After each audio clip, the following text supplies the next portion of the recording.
Okay, so second in the series of our PVC vertical dummies. This is about a $3 part. It's called a T. And so what you're going to see is me put together this. I'm using 1.5 inches on this one just to show you the difference between 2 inch and 1.5 inches. I like 1.5 inches for smaller wrists. It's very similar to small arms like me. I like 2 inch because they're going to be beasts if it's a guy with a 2-inch round forearm like that next to the wrist. That's pretty darn good. So this is a T. You have to cut the PVC pipe. You can cut it as long as you like. When you cut a PVC pipe, all you've got to do is use a hacksaw. You can use a regular wood saw. It's a little harder, but you can use almost any kind of blade. I use a Sawzall from work. If you don't have a Sawzall, it's very easy to cut with any other type of a sawing type blade.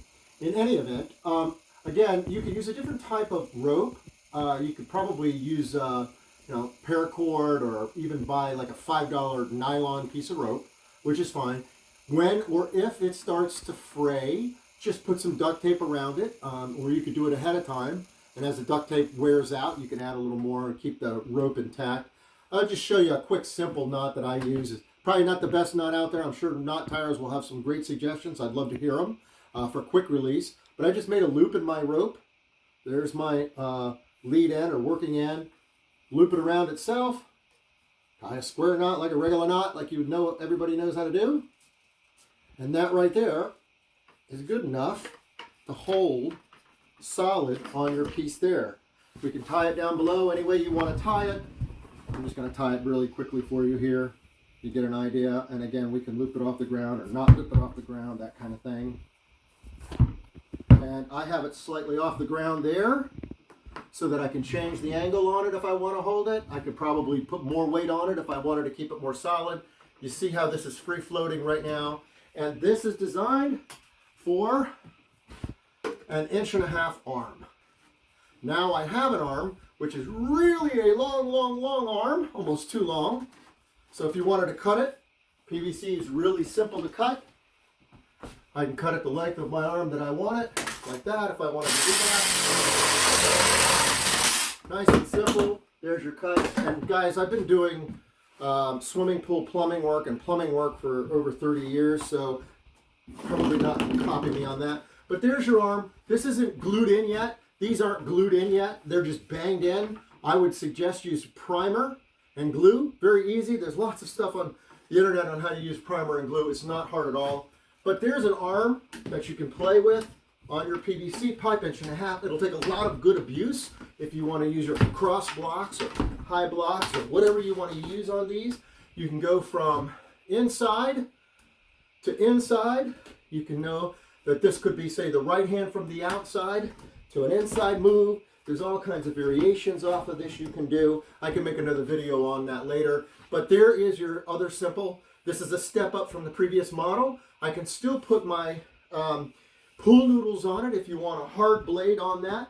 And hopefully I'll just use a much lighter blade here. A little bit of lighter knife on this to hit it. And you can slice and cut as you like.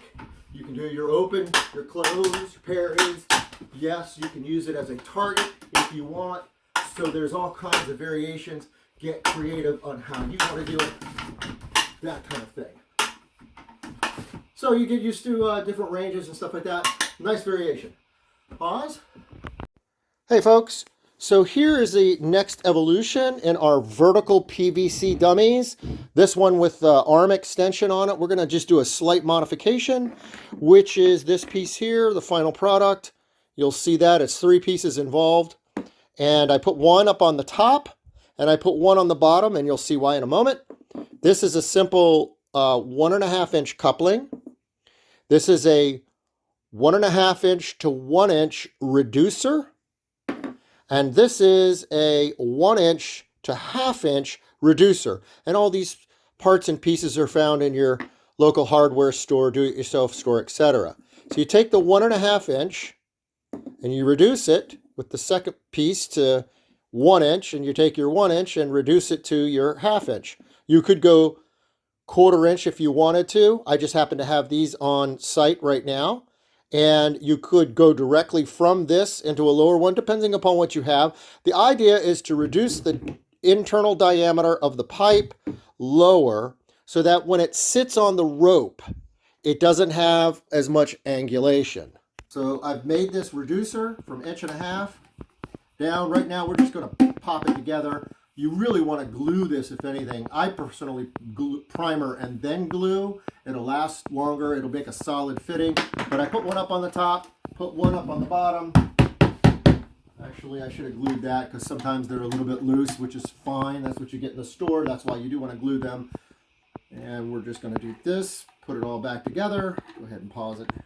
Going. Okay, so I just fed the rope through. Got an eyelet on the ceiling there. I've got an eyelet on the ceiling there. You get that? Eyelet on the ceiling there, going through the pipe.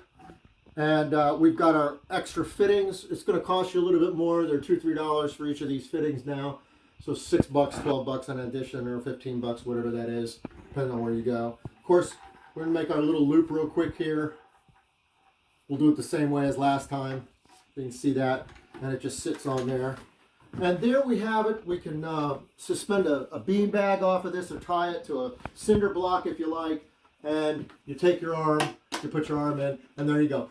The thing about this is when I pull the rope tight here, watch the angulation of the arm. It actually sits more upright and doesn't quite dangle because the diameter up here, the diameter here is much smaller now, so it doesn't have as much room to pull down. And you could make this and reduce this even more if you wanted to, as much as the rope. Depending upon your size of rope, you can make that. But a little bit of dangle is fine. You know, the tighter it is and the smaller the hole up top, the less the dangle, but it certainly works really well. Okay, thank you. Okay, so here's another example of using reducers like we did on the top piece here. So what we did is go from 1.5 inches to 1 inch to 3/4 inch. This is 1.5 inches too, our 1.5 inch T, and we're going to modify it by taking it down to 3/4, or actually 1 inch. So this is 1.5 inches down to 1 inch, and now I got another reducer that is going from a 1 inch to a 3/4 inch. So now instead of using just a straight 1.5 inch PVC pipe that's coming out, I can reduce it down to 3/4 inch. And look, there's my slit down my pool noodle. There's a slight opening there, a gap. If you pinched it nice and good, even though that you have to slice it, if you try to shove it up the inside where the pipe is bigger than the pool noodle, you're going to slice it apart. It won't work very well. So you just slice it down the side, slip it around. You can pull it tight and wrap it up. If you wanted to take another piece or slice of pool noodle and add to that and wrap it up, you can do that. But there you go. That's another modification. This probably won't take as much of if I decide to just yank down on this, I probably could break the 3 inch PVC pipe. So it's not as sturdy as your 1.5 inch, certainly not as sturdy as your 2 inch pieces. I put a lot of wear and tear on 2 inch PVC with the exception of certain types of kicks. And I've tried filling PVC with concrete and foam, and still some of the kicks I do still break through the PVC. So you've got to keep that in mind, the level of wear and tear and the level of stress and strain that you put on different size products. So with this, even though it's not necessarily great for really hardcore, you'll see the bend in that already. It does take a little bit of that, but then this is really good for using live blade, being very careful however you want to train and ramp up into live blade versus using something along the lines of a karambit trainer for a karambit, which would be nice. So it's a nice thing. I don't have it attached on the bottom on this one, just to show you what it looks like without it being attached, which is nice. And then you'll see that also the whole thing has a pendulum swing back and forth, so it can come at you and away from you, in addition to its spin mode. So you can play around with it. I'm sure there's a lot more creative ideas to come up with, and we'll keep showing you more and more advanced ways to do this. Thank you. So another easy addition are these ratchet straps. You can get them pretty cheap for $10 or $12 nowadays, or you can get them online. If you don't know how to use a ratchet strap, just go to YouTube, pretty easy, or read the directions on the box. You could use a ratchet strap in lieu of a rope if you wanted to get a super lot more tension. Notice the angulation is a little drop. Have I not have these reducers up here that we showed in the previous video, then the angulation on the arm would be a lot more pronounced. So if you don't want to buy the extra reducers, you could use one of these straps and yank this down really tight, and look what happens when you yank it down so tight it reduces a lot of that. Those reducers up top work really well, and I put one on the bottom here. You don't need one on the bottom. You could just have one on the top. The top will help it keep that arm at a reasonable angle so it doesn't droop as much. So that's another easy upgrade. These straps are great. We're going to go into large PVC models, different types of PVC models. We're going to go into using tires in multiple ways.